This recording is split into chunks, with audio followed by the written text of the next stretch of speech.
Alors, bonjour à tous et bienvenue dans cette nouvelle interview dans laquelle j'ai le plaisir, l'immense plaisir d'accueillir Jérémy Coleman, qui est le Hello. site de Coleman Publishing et créateur de l'Académie des génies. Salut Jérémy, comment ça va? Bah écoute, ça va très bien et toi? Écoute, ça va super. Moi, je suis vraiment content de t'avoir en interview aujourd'hui euh, pour plein de raisons. Mais déjà parce que pour moi, tu es un maître du marketing francophone. Je dis bien un maître en mesurant mon mot parce que pour moi, tu as tourné ça dans un art. C'est un art maintenant pour toi. Tu fais ça vraiment de manière assez exceptionnelle et assez atypique. Et c'est un petit peu sur ce sujet qu'on va se pencher aujourd'hui. Mais en deux Mhm. mots, j'aimerais que pour ceux qui ne te connaissent pas, s'il y en a encore qui ne te connaissent pas, j'aimerais que tu puisses te présenter déjà en deux mots, nous dire un petit peu ce que tu fais. Ouais, bien sûr, avec plaisir. Je m'appelle Jérémy Coleman, j'ai 33 ans, je suis entrepreneur depuis une dizaine d'années, je pense, des premiers petits projets à la con que j'ai lancés pour essayer des choses, jusqu'à ce que je fais aujourd'hui. Et aujourd'hui, mon métier essentiellement, c'est de proposer des formations avec de l'accompagnement pour aider les coachs à grandir, surtout au niveau de leur marketing et comment attirer des clients convaincus sans courir après pour aller les chercher et comment passer plus de temps sur leur métier, donc accompagner des gens, que sur le marketing de leur métier. Passer plus de temps avec leurs clients qu'à en chercher de nouveaux.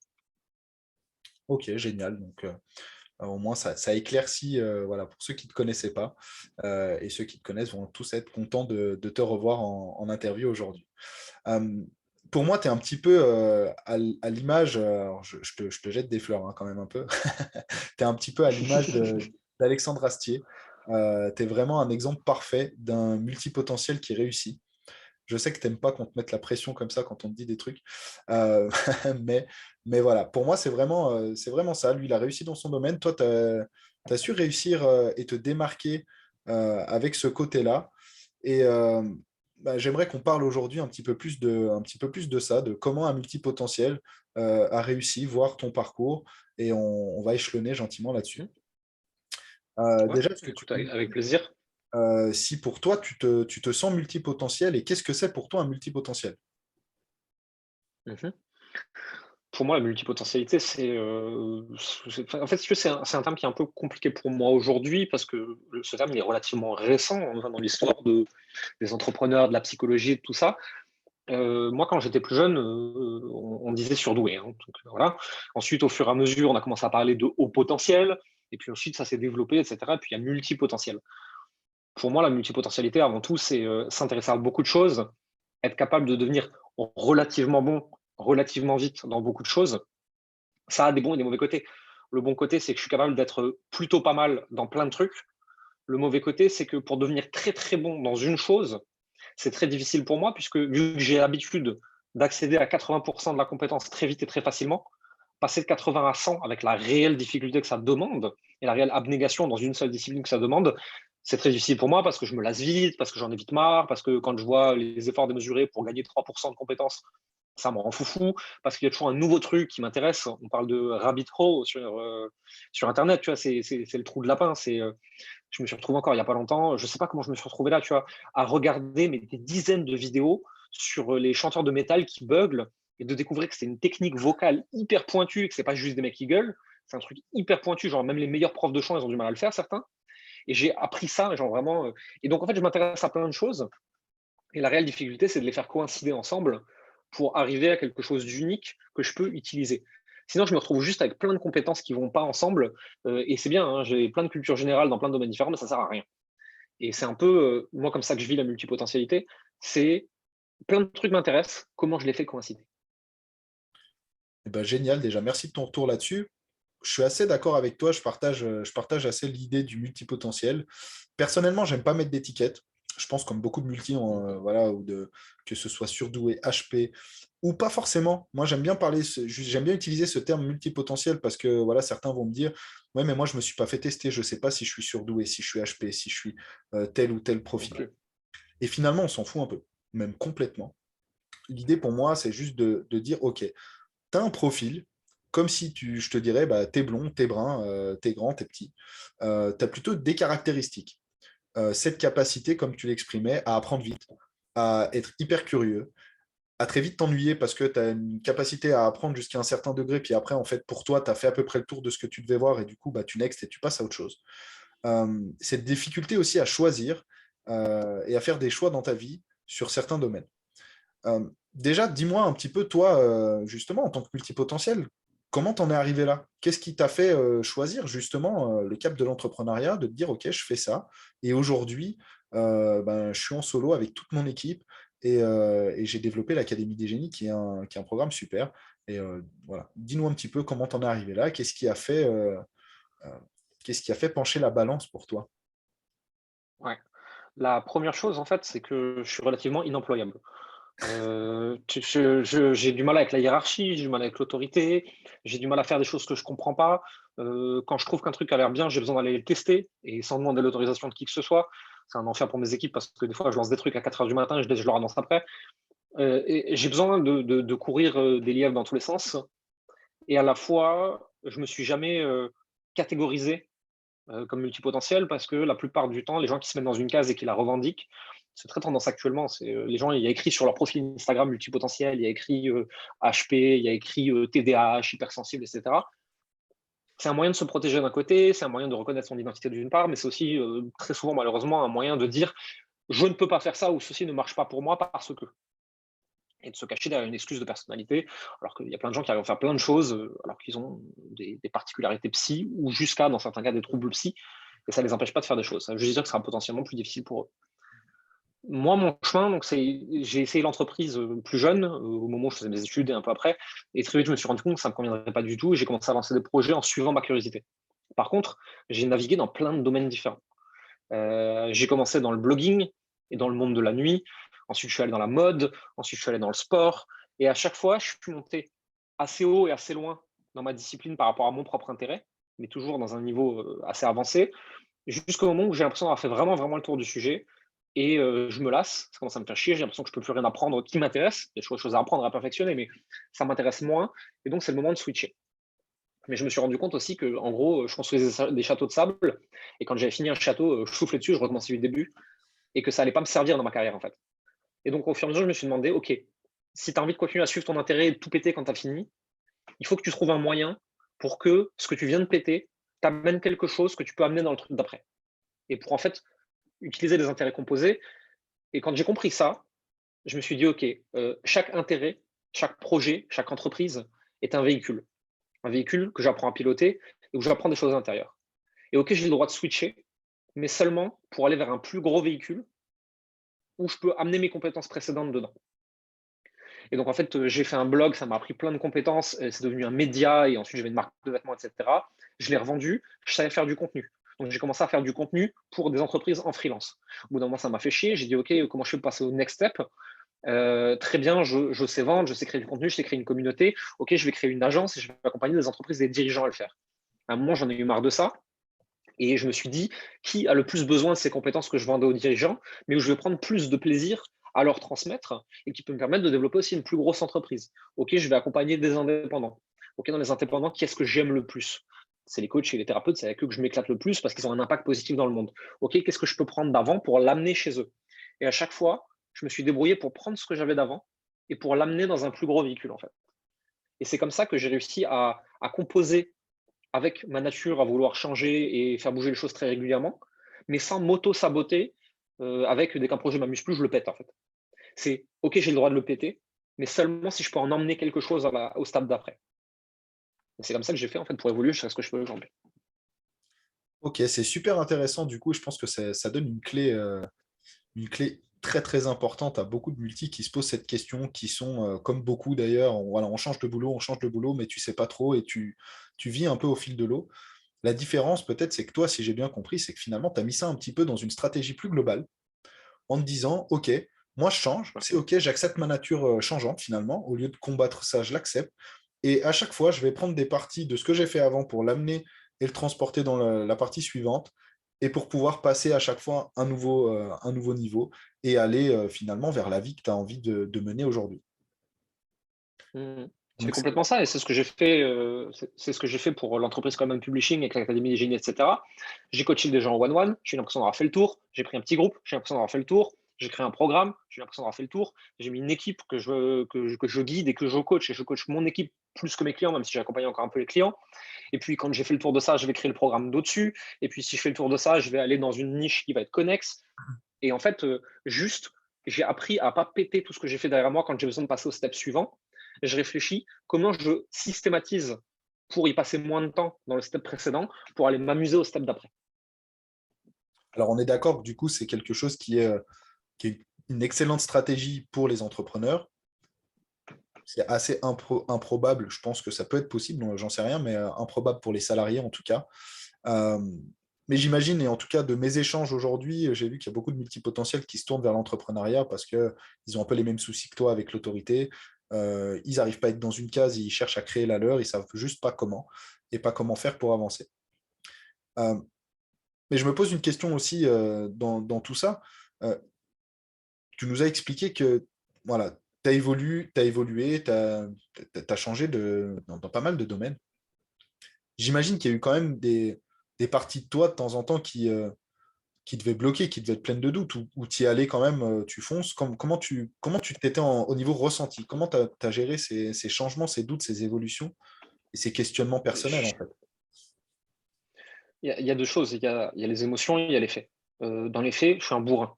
Dès que j'ai une idée, je la lance. Je n'ai rien à foutre, je réfléchis pas. En fait, je teste, bam, bam, bam.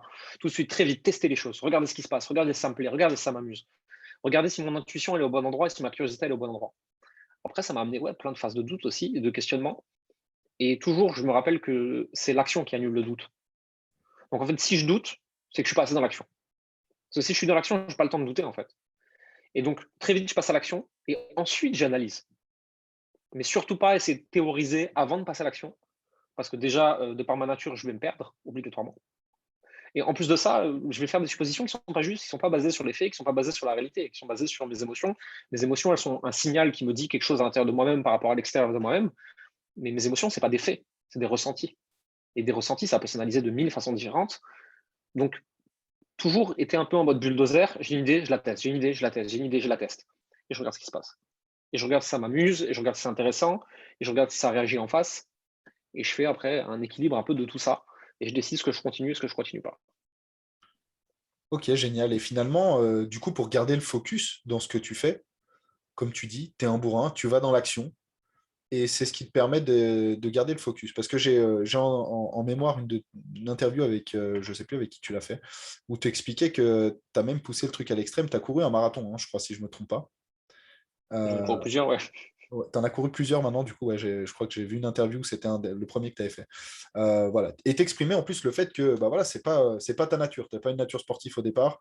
Euh, et tu as appris justement à focaliser dans l'extrême pour te surpasser. Tu peux nous dire un petit peu voilà, comment ça se passe là quand on focalise Ouais. en parallèle avec le sport? Parce que pour moi, c'est comme une entreprise. Mhm. Moi, je suis un peu obsessionnel. Moi, j'ai un profil process-com qui est rebelle, donc déjà, tu me dis que je peux pas faire un truc, ça m'énerve et donc je le fais.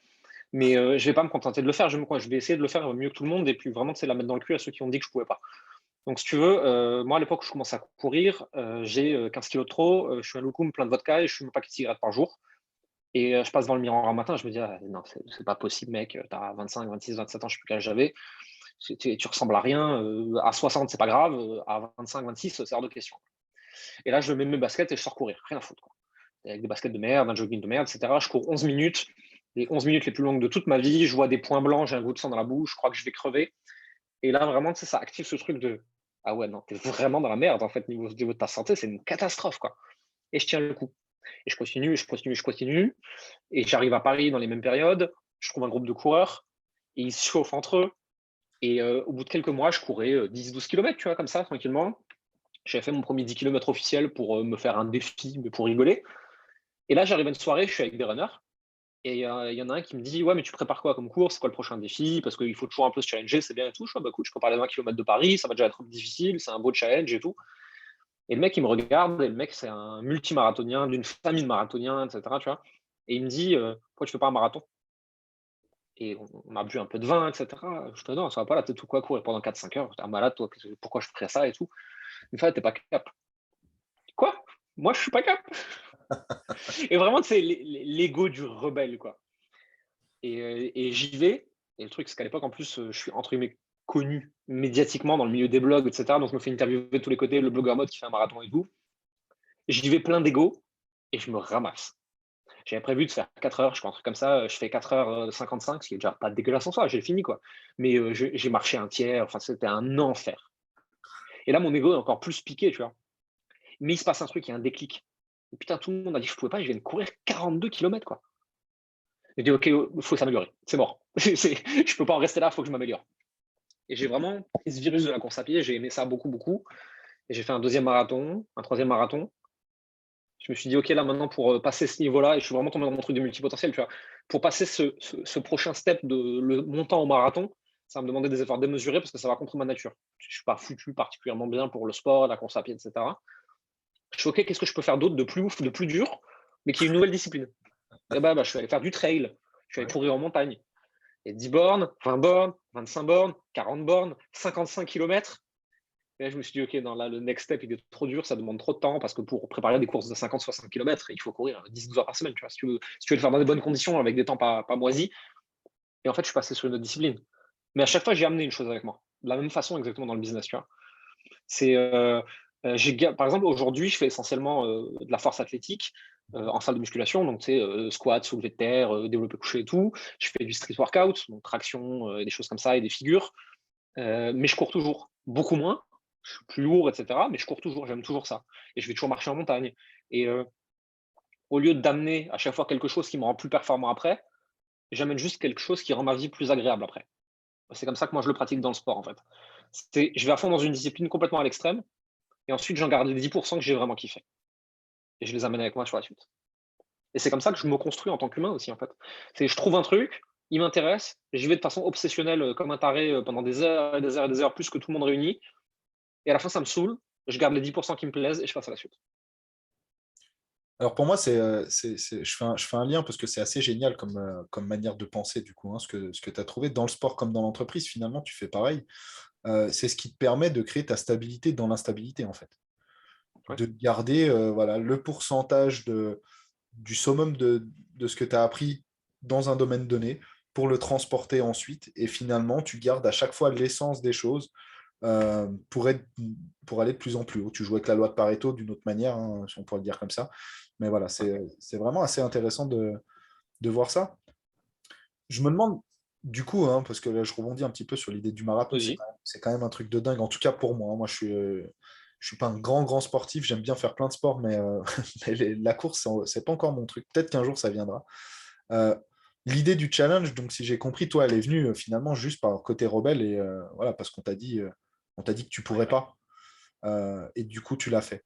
Est-ce que du coup, en connaissant ce profil que tu as aujourd'hui, tu joues avec ça pour toi-même, en te disant, bah tiens, j'ai tel objectif, et finalement, tu te dis, ouais, mais il y a une partie de toi qui dit, ouais, je peux pas. Et du coup, tu as l'autre partie qui dit, attends, attends, bouge pas. On y va et on va voir comment on fait. Ou tu t'es fait C'est aider pour plus, ça, peut-être. c'est plus un jeu c'est plus un jeu d'ego. C'est mettre de la conscience sur l'ego en fait. C'est quand je vois un truc et que ça me paraît difficile, je me demande deux choses. Je fais, est-ce que j'ai envie de prouver à tout le monde que je suis capable? Est-ce que ça m'intéresse? C'est complètement un objectif lié à l'ego dans ce cas-là, et c'est OK, hein, ça me dérange pas. L'ego est un très bon moteur, il faut juste avoir conscience de pourquoi tu le fais. Mais surtout, je me demande est-ce que ça m'a amusé? Qu'est-ce que ça m'a apporté? Qu'est-ce que j'en retire? Si j'en retire rien du tout et que ça m'amuse pas et que c'est 100% réactif à l'ego qui a été piqué de quelque chose, j'y vais pas. Après, ce qui peut m'intéresser aussi, c'est que je vais regarder une personne qui l'a déjà fait Hmm. et je vais regarder sur si ce qu'elle a appris sur le chemin me plaît. Parce que j'aimerais bien apprendre ça aussi. Alors je me dis, ah, ça vaut peut-être le coup de faire ce chemin-là. Parce que peut-être qu'il y a des choses intéressantes à en retirer.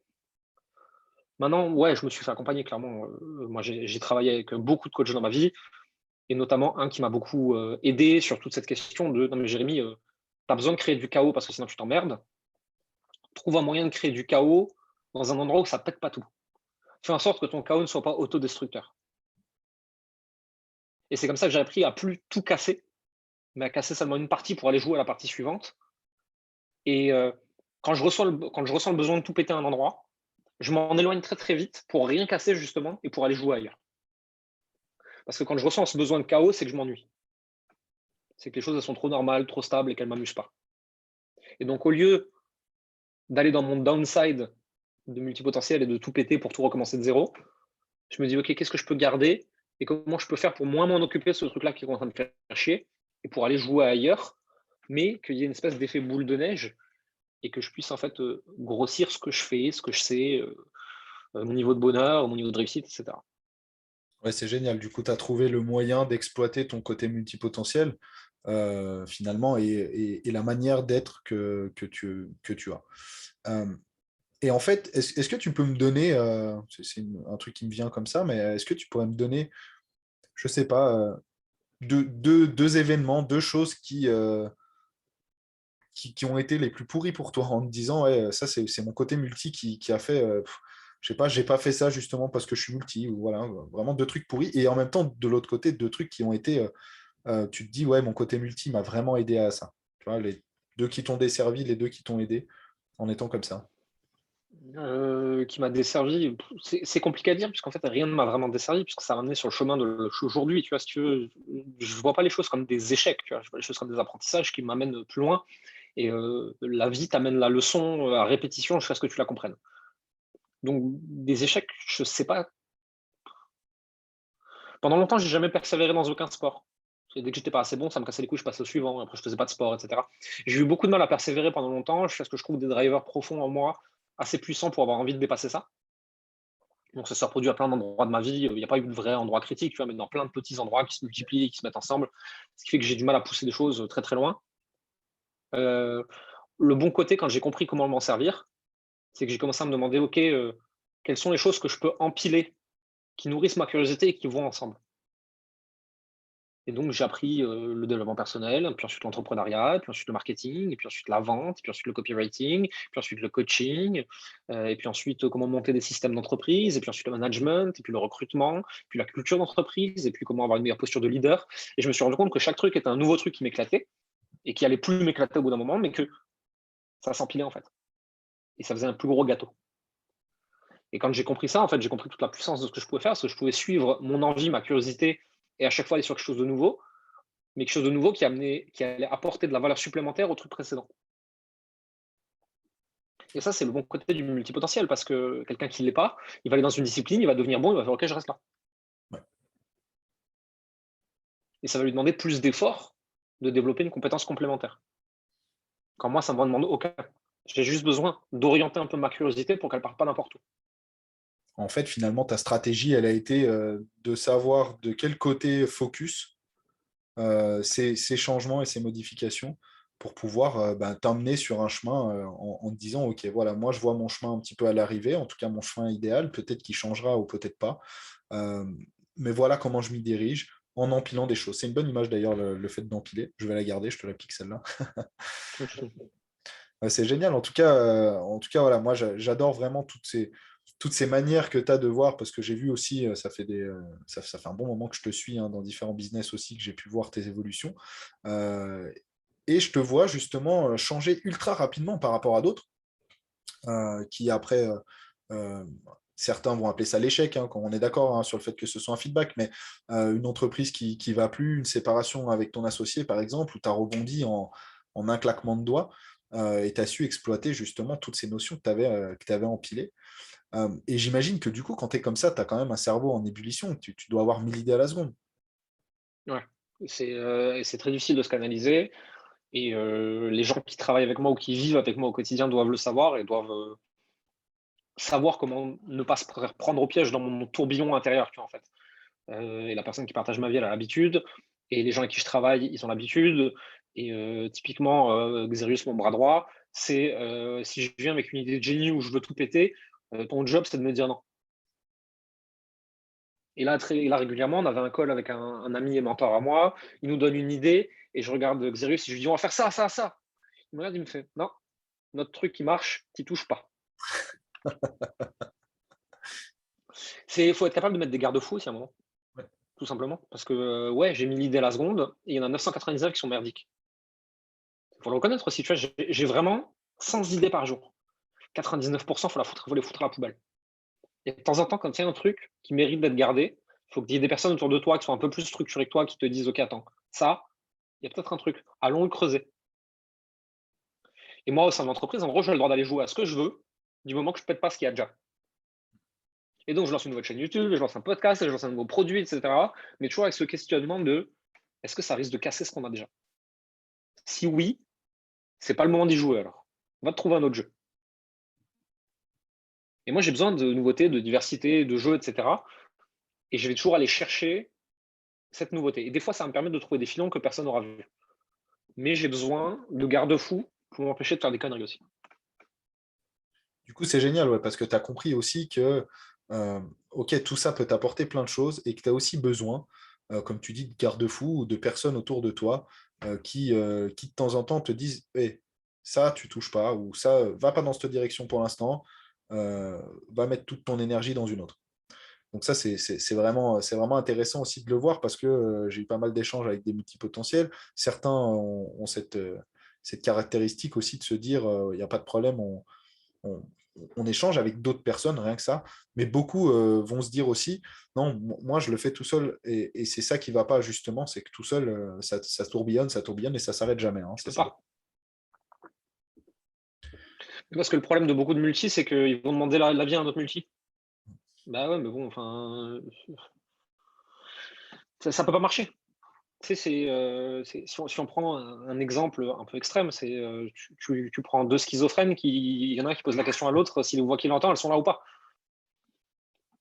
Tu as besoin de quelqu'un qui est pas comme toi pour te montrer des choses.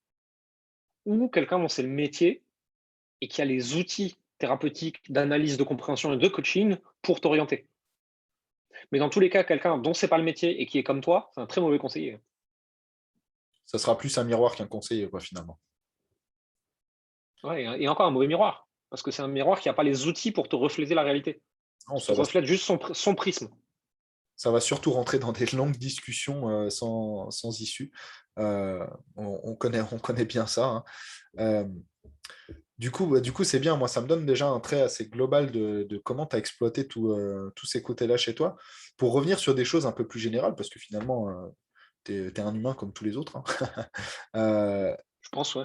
Ouais, ouais, on est tous comme tout le monde. Moi, après, c'est aussi cette partie de toi que j'aime beaucoup, où tu as su, par rapport à plein d'autres, montrer qu'en étant soi-même, en étant authentique, sans se prendre la tête, on peut aller très loin, très haut, très vite, si on en a l'envie.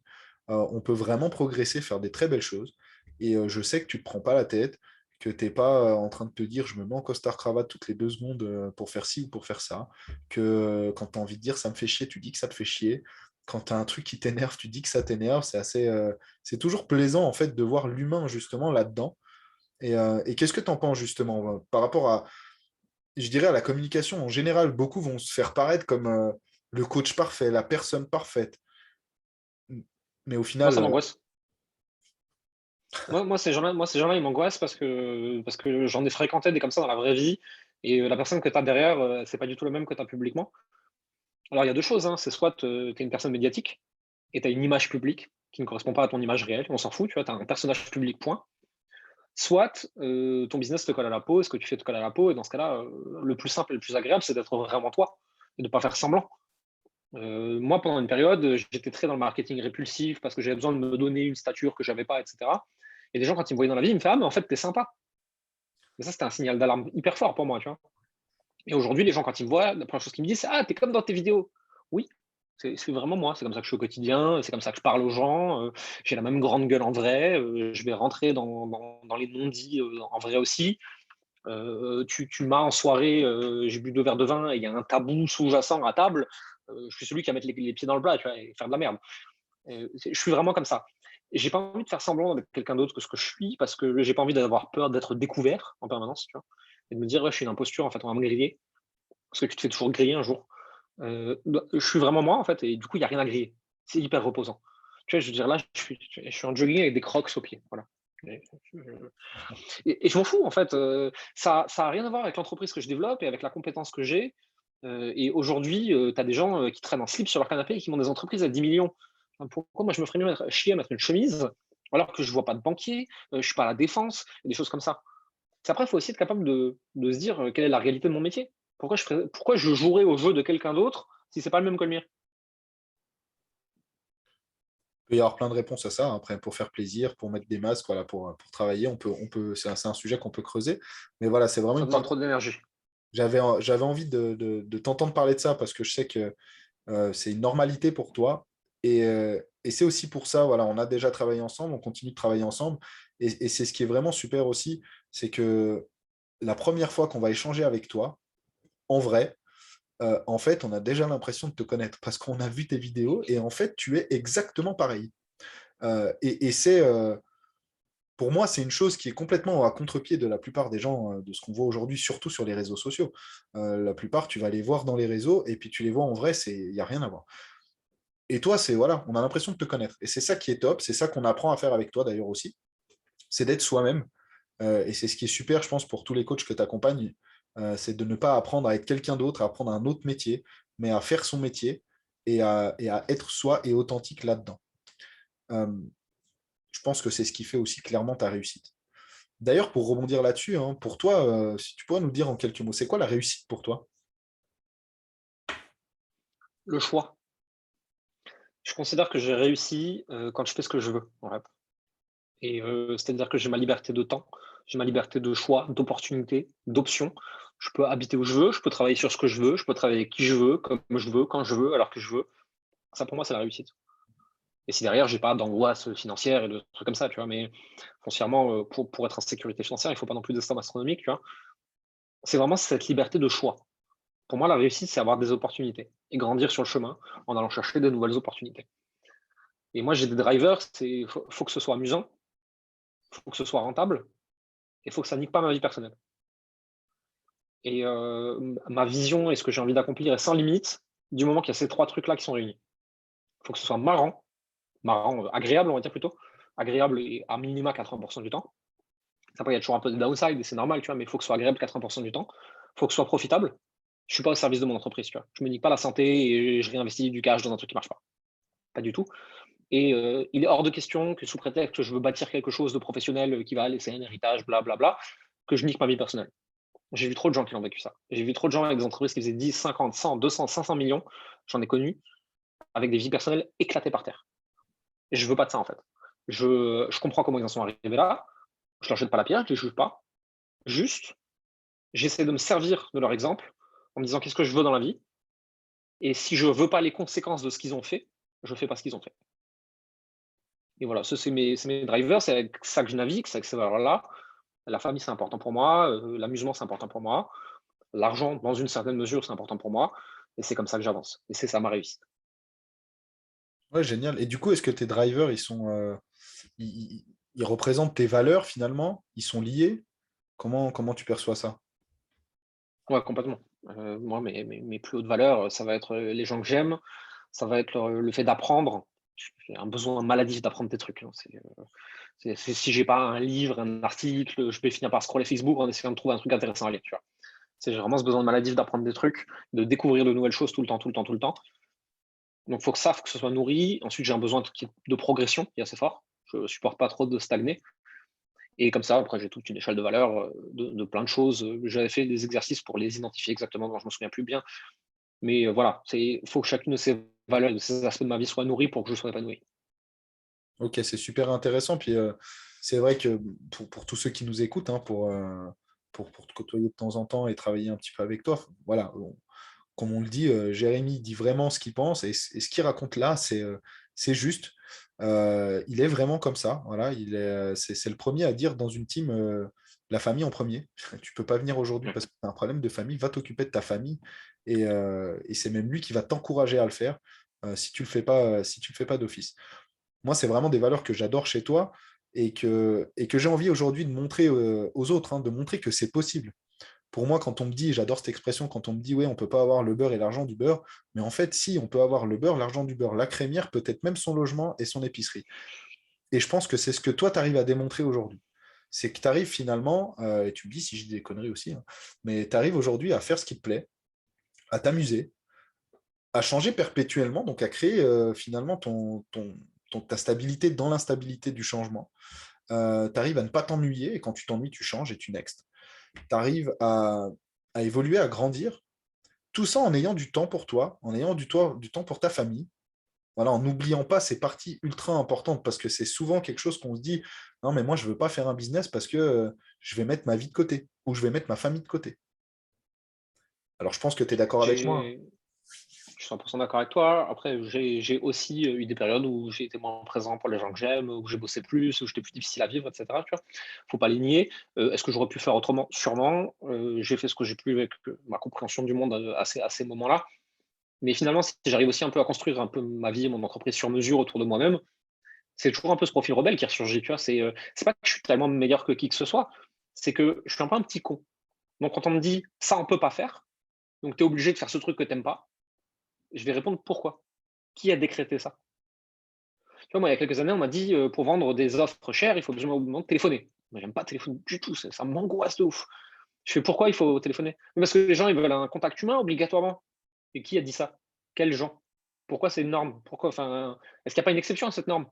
«Ah non, je pense pas parce que» bah, moi, je vais essayer. Et il se trouve qu'en fait, il y a plein d'entrepreneurs introvertis, hypersensibles qui étaient hyper contents de pas avoir de contact téléphonique et qui étaient hyper contents de tout faire par message. Et donc j'ai pu vendre des offres hyper chères juste sur Messenger. Ça choquait tout le monde. Heu, mais toujours cette question de: «On peut pas faire ça». Pourquoi? Qui a décrété ça? Et si j'ai pas une preuve par A plus B sûre que c'est pas possible, ça veut dire qu'il y a peut-être un chemin, juste que je le connais pas. Et donc je vais me demander: «OK, comment je fais pour essayer?» ou «Qui l'a déjà fait?» Si quelqu'un l'a déjà fait, je peux le faire. Du coup, c'est ouais, c'est génial comme manière de penser. C'est vrai que c'est assez, en tout cas, un trait commun. Je sais pas si c'est commun à tous les multis, mais moi, je suis un petit peu comme toi aussi, en me disant déjà, si quelqu'un l'a fait, pourquoi je pourrais pas le faire? Mis à part une cause physique grave. Et finalement, si tu n'as pas de raison de pourquoi tu pourrais pas le faire, et une vraie raison valable et très bien étayée, ben, je vois pas pourquoi je pourrais pas. Peut-être qu'on Et est en train encore, c'est, j'avais regardé un reportage sur Netflix sur un des meilleurs grimpeurs en escalade, en extérieur, tu vois, au monde. Le mec, il a grimpé une des parois les plus dures aux États-Unis et cetera, il y a tout un reportage sur lui. Je me souviens plus du nom exactement, il faudra que je retrouve. Et le mec, quand il était petit, c'était déjà un grimpeur extraordinaire et il s'est coupé un doigt. Alors je sais plus si c'est le pouce ou l'index.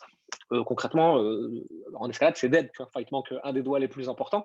Tout le monde lui a dit: «C'est dead». Le mec, il a développé une prise unique en fonction de son doigt qui lui manquait et il est devenu encore meilleur. Alors tout le monde lui a dit: «Non, non, il te manque le doigt principal pour grimper». Le mec il a fait: «Hein, rien à foutre». il a Il y a trouvé. plein de gens comme ça qui on a dit: «Tu peux pas» et ils ont trouvé un moyen, en fait.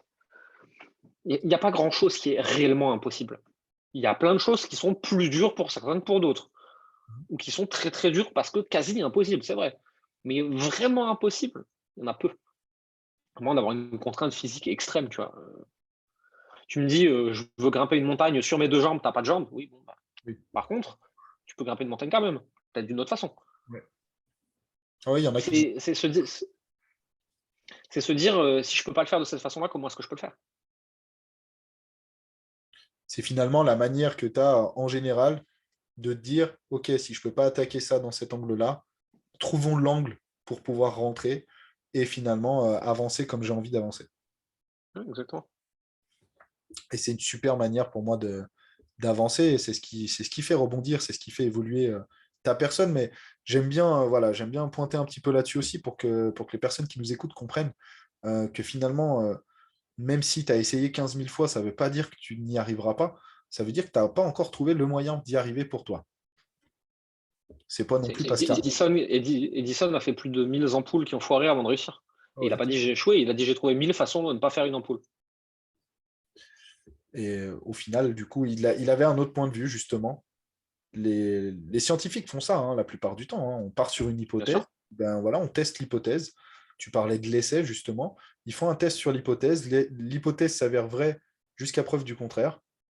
Et si quelqu'un trouve autre chose, eh ben, il va le prouver, il va faire une hypothèse et ça va avancer. C'est comme ça qu'on incrémente et qu'on développe et finalement Mmh. qu'on est rentré dans des niveaux de physique assez poussés maintenant avec le temps. Et ça marche pour tout. Parce que c'est très difficile de prédire ce qui va marcher, mais on peut très facilement vérifier ce qui ne marche pas. Et donc par élimination, en fait, quand tu as essayé toutes les choses qui ne marchent pas, ce qui reste, c'est ce qui marche, quoi. Et je sais que tu aimes bien cette méthode d'itération aussi et le fonctionnement du test.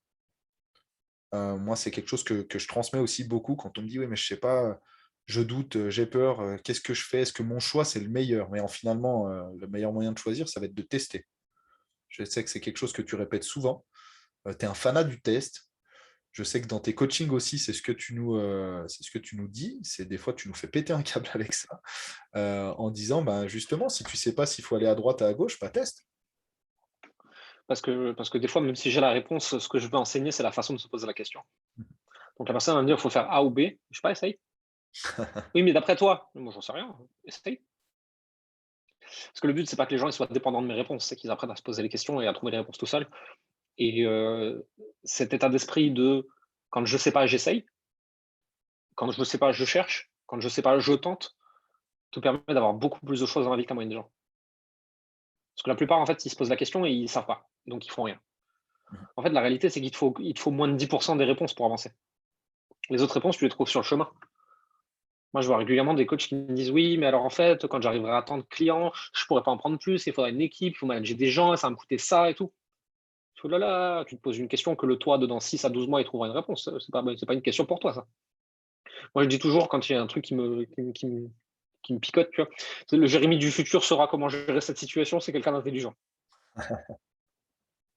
C'est vrai qu'on a tous un peu un côté voilà, schizophrène avec les différentes parties de nous. On se parle et on parle aussi à celui du futur, à celui du passé. Mais finalement, on est tous un petit peu comme ça, tant que ça dérive pas dans la folie. C'est ce qui te permet aussi voilà, d'avancer et de mettre des choses un peu plus au clair.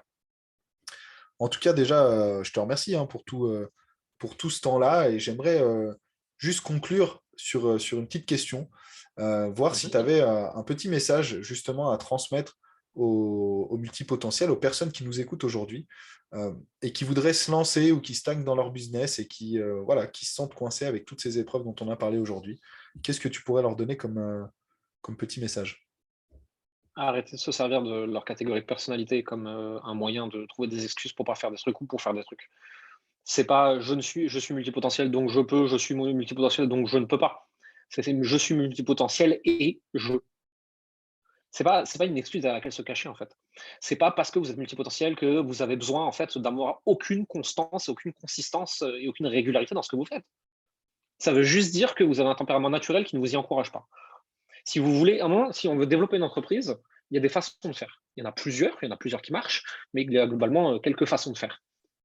Je suis multipotentiel, donc ces façons ne marchent pas pour moi, c'est du bullshit. Je suis multipotentiel, donc je sais que ma zone de danger, elle est là. Je sais que mes forces sont là. Comment est-ce que je fais pour inclure ma zone de danger et mes forces dans ces différents chemins qui fonctionnent? S'il y a des gens qui ont réussi à le faire, vous pouvez le faire aussi. Et c'est pas je suis multipotentiel, donc je ne peux pas. Vous pouvez tout trouver un autre chemin pour le faire. Bah, écoute, magnifique. C'était un mot de la fin, un mot de la fin vraiment génial. Je te remercie déjà pour ce petit mot. Je te remercie également pour le temps que tu m'as accordé et pour Avec toute la plaisir. valeur que tu as apporté dans cet échange. Je suis vraiment content d'avoir pu échanger avec toi aujourd'hui. Et bah, écoute, je te dis à très bientôt et je vous dis au revoir à tous. Ciao Jérémy. Merci. Bye bye. Bye.